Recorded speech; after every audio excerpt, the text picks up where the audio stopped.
L'Observatoire de Paris a construit dans le centre de la France un ensemble radio-astronomique qui est le plus vaste d'Europe.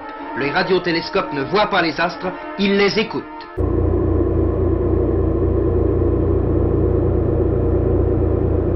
La thèse de la pluralité des mondes habités remonte à la plus haute antiquité.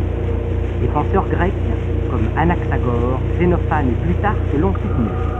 Tout cet univers visible n'est pas seul dans la nature, et nous devons croire qu'il y a dans d'autres régions de l'espace, d'autres terres, d'autres hommes, écrivait le poète latin Lucrèce, dont la clairvoyance fut souvent extraordinairement en avance sur celle de ses contemporains. On a donc, historiquement, commencé par parler d'ondes de forme. Aujourd'hui, on parle d'émissions de forme. Est-ce que finalement on a vraiment affaire à des émissions? Est-ce qu'il ne faudrait peut-être pas renoncer même au terme d'émission? La plupart de ces problèmes se ramènent soit à des questions de topologie, c'est-à-dire de géométrie de situation, soit à des considérations angulaires.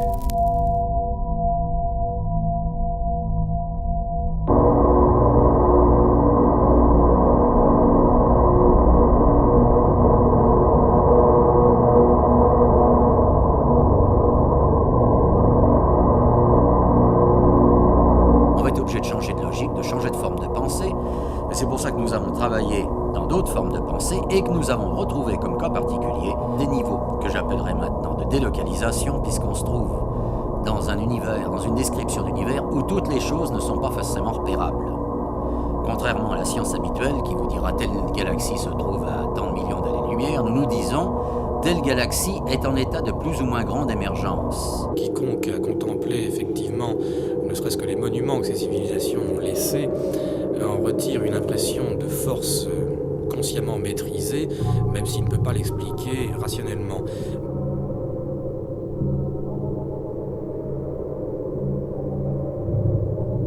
Le plexiglas a la propriété, quand on le comprime, de donner, par analyse optique, des lignes de contraintes qui correspondent aux contraintes exercées sur lui. Alors ainsi, on a pu établir les lignes de contraintes.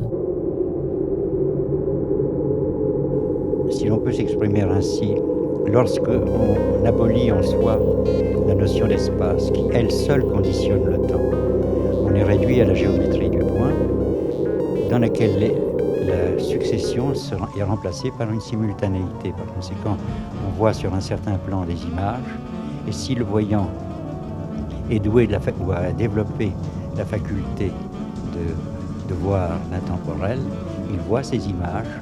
Autrement dit, pour lui, le temps a implosé, car au fond, passer d'une forme d'existence temporelle à intemporelle, c'est comme si le temps implosait pour passer à l'intemporel et explosait pour passer au temporel.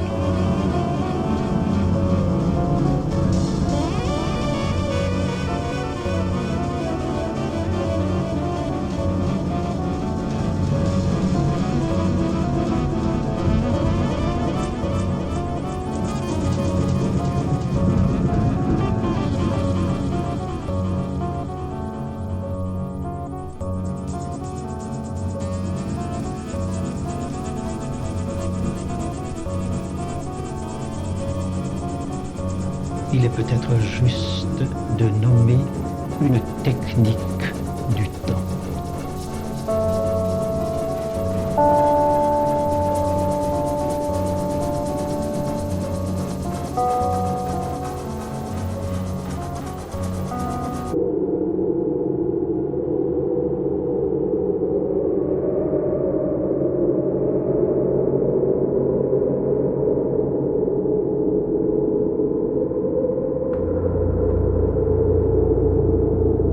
La science fonctionne avec des aventuriers tout d'un coup qui franchissent la frontière. Et puis quelquefois ils se trompent, quelquefois ils ne reviennent pas. Mais quelquefois aussi ils découvrent des voies nouvelles en disant mais par là il y a quelque chose. On va arriver à créer de nouveaux types d'objets qui ne seront plus des objets techniques, c'est-à-dire des objets dans lesquels les fonctionnalités sont parfaitement définies, parfaitement localisées par la forme, la nature et l'emplacement de la pièce dans l'objet technique, mais à des objets que nous appelons phénistes, plus forcément attachés à cette forme. Les fonctionnalités commencent déjà à devenir beaucoup plus floues. Et alors, la manipulation d'objets comme ceci, de ce qu'on pourrait appeler les machines du XXIe siècle, font que ça n'a rien à voir avec la manipulation du système cause à effet, le système causal, si vous voulez, que l'on a dans un objet technique. La couche d'Ignimbrite a pu être traversée et la vapeur est recueillie dans des brèches sous-jacentes.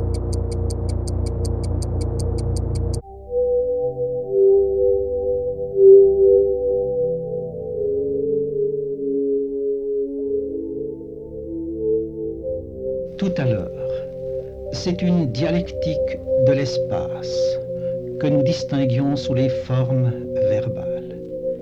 Et maintenant, c'est une dialectique de la durée qui s'évoque dans les articulations des temps. Un mathématicien belge émit l'hypothèse que puisque l'univers était en expansion, il avait dû naître de l'explosion d'un immense agrégat matériel excessivement dense, d'une sorte de gigantesque atome primitif.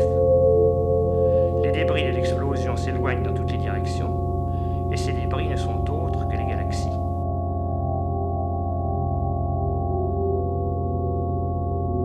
L'expansion était bien réelle. C'était le mode d'évolution que semblait avoir choisi l'univers.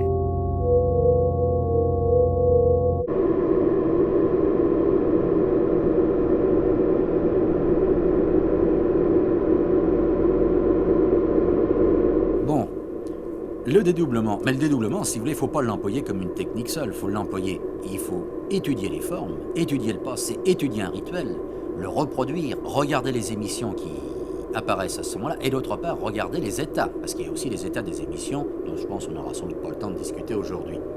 Et quand on a toute cette cohérence entre les différentes approches, on arrive quand même à pouvoir supposer qu'on est en face d'une réalité qui est quand même valable.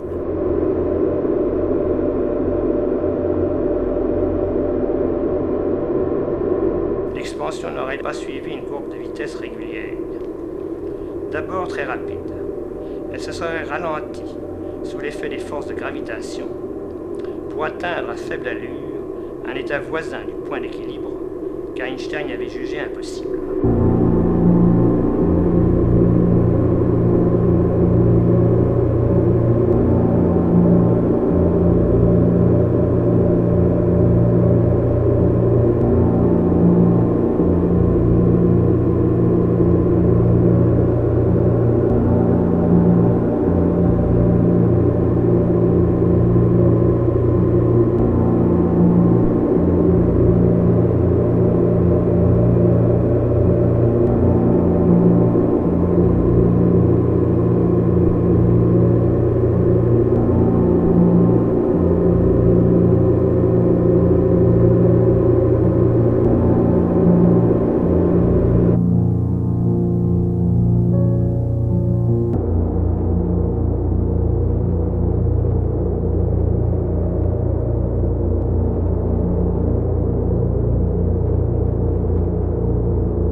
Le jeu des absences et des présences trouve son expression